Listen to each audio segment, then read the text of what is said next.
Kontroversi Tengku Jonaris Badlisyah, pangeran yang dihukum gantung.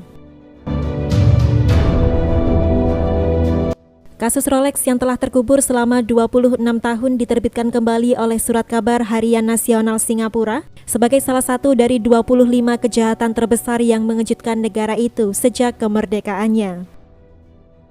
Pelaku diskon nyawa adalah Tengku Jonaris yang merupakan keponakan Sultan Abdul Halim Shah dari Kedah pada masa itu. Kasus ini menggemparkan Singapura dan Malaysia pada 20 April 1998 karena tidak hanya status pelaku yang berdarah bangsawan, namun motif dibalik kejahatannya, yakni demi cinta Jonaris pada seorang wanita prostitusi satu anak. Penyusunan rencana matang untuk merampok jam tangan Rolex dan lebih dari 10 pukulan di tengkorak belakang kepala korban dengan palu telah membuat Jonaris dihukum mati dengan digantung oleh pengadilan Singapura. Berikut adalah kontroversi Tengku Jonaris Badlisyah, pangeran yang dihukum gantung.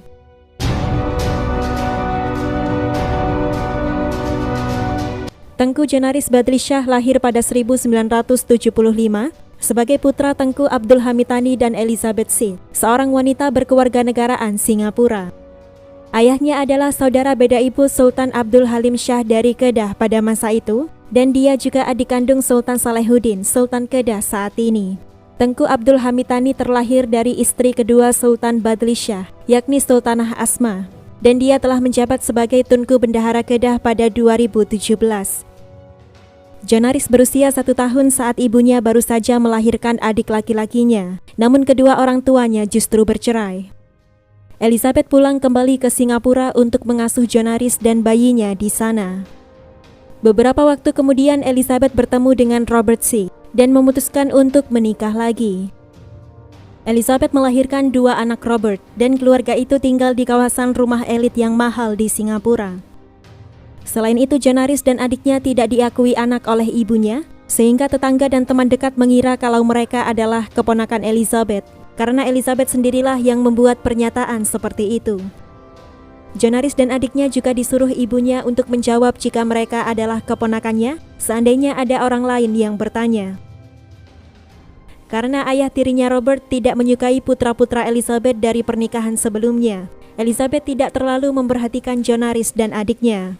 Bahkan saat Jonaris kecil berbuat salah, mereka menghukumnya dengan berlutut berjam-jam, menjepitkan penjepit pakaian di telinga, jari tangan, bibir, dan lidahnya. Jonaris pernah disuruh mengunyah cabai mentah dan berdiri di depan cermin selama berjam-jam, serta sering dipukul dengan ikat pinggang oleh ibunya. Di usia 23 tahun, Jonaris atau Joe bekerja sebagai asisten juru kamera lepas dan asisten properti. Teman-temannya memberinya julukan Liar Joe karena sifatnya yang suka berbohong dan sombong. Jonaris sering membual tentang garis keturunan bangsawannya, kekayaan dan gaya hidupnya selama dia tinggal di rumah ibu dan ayah tirinya. Putus asa menutupi kebohongannya, dia meminjam uang pada ibu dan teman-temannya untuk menunjang gaya hidup meski tidak pernah dikembalikan. Jonaris juga bercerita kepada teman-temannya bahwa dia berpacaran dengan seorang eksekutif maskapai penerbangan yang berpenghasilan $10.000 sebulan dan tinggal di sebuah kondominium mewah. Padahal pacarnya adalah seorang pekerja prostitusi yang mendapatkan penghasilan setelah tidur dengan 20 pria setiap harinya. Disinilah masalah keuangan Jonaris semakin parah saat dia mulai berpacaran dengan salah satu pekerja prostitusi bernama Saifon Ngamu di rumah bordir Geylang pada Oktober 1997. Ngamu adalah seorang janda yang memiliki anak berusia 3 tahun di Thailand. Wanita itu menceritakan kepadanya tentang kehidupan kerasnya di kampung halaman dan bagaimana dia harus bekerja sebagai prostitusi. Jonaris mencintainya dan memanggil wanita itu dengan nama kesayangan Ling, di mana mereka berdua berbagi masalah bersama dan Ngamu mengerti dia. Jonaris sangat royal pada Ngamu, sampai dia rela membayar bos mucikari Ngamu agar dia tetap bisa bersamanya. Pekerjaan sebagai asisten properti hanya memungkinkan Jonaris untuk mendapatkan gaji bulanan sebesar $2.000. Tetapi sejak berpacaran dengan Nona Ngamu, dia mengeluarkan $4.000 setiap bulan hanya untuk 4 kali kunjungan mingguannya di rumah bordil. Dan disinilah hutang Jonaris membengkak meskipun dia berstatus bangsawan. Oktober 1997, Ngamo bercerita pada Jo tentang jam tangan Rolex yang dulu dia miliki dan dihadiahkan oleh mantan suaminya. Yang sayangnya jam tangan itu digadaikan pada 1995 karena kesulitan ekonomi. Nona Ngamo berkata jika dia ingin memiliki jam tangan Rolex lagi, karena dia akan menghargainya dan itu akan bernilai istimewa baginya. Setelah mendengar cerita Ngamo, Jo menjadi terobsesi dengan jam tangan Rolex sampai terkadang muncul di mimpinya. Setiap bertemu dengan wanita yang memakai jam tangan Rolex, dia selalu membuntutinya dan berniat untuk mencuri jam tangan itu, namun belum memiliki keberanian. Saat Jo melihat jam tangan Rolex Madam Sally, seorang makeup artist berusia 42 tahun di proyek pembuatan film, dia menjadi terobsesi pada jam itu, serta berencana menghadiahkannya untuk ulang tahun kekasihnya Nona Ngamo. Disinilah Jo mulai merencanakan semuanya dengan matang. 18 April 1998, Jonaris menelpon Sally memakai nama samaran Nigel dan sedang membutuhkan jasanya untuk pemotretan dengan iming-iming upah 2 kali lipat. Besok pada pukul 6:30 pagi, Sally tiba di halte bus Marina South, di mana dia bertemu Jonaris sebagai Nigel, yang memberitahunya bahwa kru akan tiba nanti. Pasca memarkir mobil, Jonaris dan Sally menunggu di halte bus, dan di sanalah dia mengeluarkan palu untuk memukul kepala perempuan itu, sebelum menyeret tubuhnya yang tidak sadarkan diri ke semak-semak di belakang halte bus. Saat itu Sally bangun dan mencoba berdiri, namun Jonaris kembali menyerangnya dengan lebih dari 10 pukulan palu di bagian belakang kepalanya sampai dia tidak sadarkan diri. Jonaris mengaku jika dia tidak bisa mengendalikan dirinya ketika tangannya tanpa sadar mengambil palu untuk memukul kepala Sally. Dia merasa dia seperti sedang menonton televisi dengan penyumbat telinga karena dia bisa melihat gerakan bibir Sally yang memohon, tetapi dia tidak bisa mendengarnya. Jonaris mengambil jam tangan Rolexnya lalu menyayat pergelangan tangan Sally sampai wanita itu meninggal kehabisan darah. Setelah yakin tidak ada yang melaporkan perbuatannya ke pihak kepolisian, Jonaris pergi meninggalkan jasadnya di semak-semak belakang halte bus. Hari itu juga Jo pergi ke rumah bordil lorong 18 di Geylang untuk menemui kekasihnya Nona Ngamo yang berulang tahun. Dia membeli buket mawar merah, kue, sebotol whisky dan jam tangan Rolex yang baru saja dia dapatkan dan membawanya ke tempat kerja Nona Ngamo. Hari itu Jo merayakan ulang tahun pacarnya dengan beberapa gadis lain yang merupakan teman pacarnya. Ketika Nona Ngamo bercanda bahwa hadiah jam tangan Rolex itu terlihat bukan seperti barang baru, Jonaris marah dan membuat Ngamo menyesal lalu berterima kasih kepadanya tanpa mengetahui bahwa Jo baru saja merampok jam tangan itu dari Madam Sally serta mendiskon nyawa wanita itu. Keesokan paginya jasad wanita yang ditemukan di semak-semak halte bus oleh pejalan kaki berhasil membuat warga Singapura geger. Polisi dan mobil ambulans berdatangan membawa jasad itu ke rumah sakit untuk diotopsi, yang akhirnya diidentifikasi sebagai Madam Sally, seorang ibu dari 2 anak. Ahli patologi forensik Profesor Chow yang melakukan otopsi pada Madam Sally telah bersaksi bahwa ia menemukan retakan besar di sisi kiri tengkorak berukuran 13 cm. Profesor Chow mengatakan bahwa patah tulang ini berakibat fatal dan bahkan jika Madam Sally menerima bantuan medis di tempat kejadian, dokter tidak akan mampu menyelamatkan nyawanya. Profesor mengatakan bahwa patah tulang ini bisa disebabkan oleh benda tumpul yang dipukul dari belakang sampai membuat korban terkejut.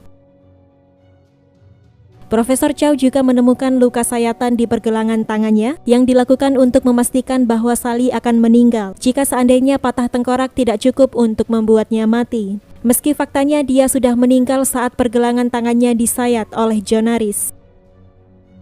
Tidak butuh waktu lama bagi polisi untuk menangkap pelaku setelah suami Madam Sally yakni Lee Bon Siang, seorang guru 47 tahun, mengatakan bahwa istrinya berbicara dengan seorang pria di telepon bernama Lawyer Joe yang tidak lain adalah Jonaris, tepat sehari sebelum Sally meninggal. 23 April polisi menangkap Jonaris di rumah ibu dan ayah tirinya dan 28 Oktober 1998, pria 23 tahun itu diadili di Pengadilan Tinggi Singapura. Jonaris selalu berpakaian rapi dengan mengenakan setelan hitam, kancing manset emas dan sepatu hitam mengkilat saat tampil di pengadilan. Kasusnya dipublikasikan secara luas mengingat statusnya sebagai pangeran dan sifat kejahatannya. Selama persidangan, Jonaris membela diri dengan mengatakan bahwa dia depresi, berhalusinasi dan terobsesi dengan jam tangan Rolex. Dia berdalih sebuah suara menyuruhnya untuk merampok jam tangan itu, dan setelah eksekusi, dia merasakan semacam kebahagiaan dan kelegaan yang belum pernah dia alami sebelumnya. Saya merasa sangat bebas seperti kebangkitan, seperti awal yang baru. Segalanya tampak sangat bersih seperti hari yang indah. Jonaris juga mengatakan bahwa setelah kejadian itu dia pulang ke rumah untuk tidur siang. Dan ketika dia bangun, dia mengira telah bermimpi buruk mendiskon nyawa seseorang. Namun dia baru sadar bahwa semuanya nyata ketika dia menemukan jam tangan Rolex Madam Sally di lacinya. Jonaris juga berdalih bahkan meski Madam Sally mengenakan perhiasan berlian, dia tidak akan mengambilnya dan hanya berfokus pada jam tangan Rolex itu untuk membuktikan betapa dia terobsesi. Namun hal ini segera dibantah oleh Dr. Chan yang memeriksa Jonaris dan menemukan bahwa dia tidak menderita depresi atau kelainan pikiran apapun, meskipun Joe terus memikirkan jam tangan Rolex itu. Fakta bahwa Jonaris mampu menggambarkan dengan jelas rangkaian kejadian, mampu merasakan ketakutan korban, serta telah merencanakan semuanya dengan matang. Saat di persidangan, ibu dan pacarnya hadir di pengadilan untuk dimintai keterangan atas kesehatan mental Jonaris. Ibunya bersaksi bahwa Jonaris sering mengalami sakit kepala ketika dia terjatuh ke saluran pembuangan air saat dia berusia 8 tahun. Elizabeth juga membenarkan hukuman keras yang dia berikan pada putranya semasa Jonaris masih kecil. Pacarnya Nona Ngamo lalu bersaksi bahwa Jonaris bersikap seperti biasa dengan orang-orang di sekitarnya dan dia cukup sehat untuk mendapat hukuman atas perbuatannya. Dr. Chan menambahkan bahwa gambaran Joe dan obsesinya pada jam tangan Rolex bukanlah tanda-tanda penyakit mental. Juga tidak berarti bahwa seseorang yang dianiaya saat masih anak-anak akan menderita gangguan mental apapun. Komisaris Kehakiman mengeluarkan putusan terakhirnya bahwa Jonaris tidak berkurang tanggung jawabnya saat dia mendiskon nyawa Madam Sally. Tengku Jonaris Batilsyah yang berusia 23 tahun itu resmi dijatuhi hukuman mati. Saat Jonaris dibawa keluar pengadilan, suami Madam Sally yang hadir di ruang sidang merasa puas dengan putusan hakim dan dengan marah berteriak pada Jonaris, "Kamu pantas mendapatkannya." 24 Februari 1999, Jonaris kalah dalam banding atas hukuman matinya dan dia akhirnya dihukum gantung. Setelah persidangan dan eksekusi Jonaris, Nona Ngamo kembali ke Thailand dan menetap di kampung halamannya, di mana dia membangun rumah tangga di sana bersama suaminya yang berkewarganegaraan Nepal. Sampai saat ini, jika kalian mengakses kasus Tengku Jonaris Batilsyah di internet, kalian hanya akan menemukan sedikit informasi yang membahas tentangnya.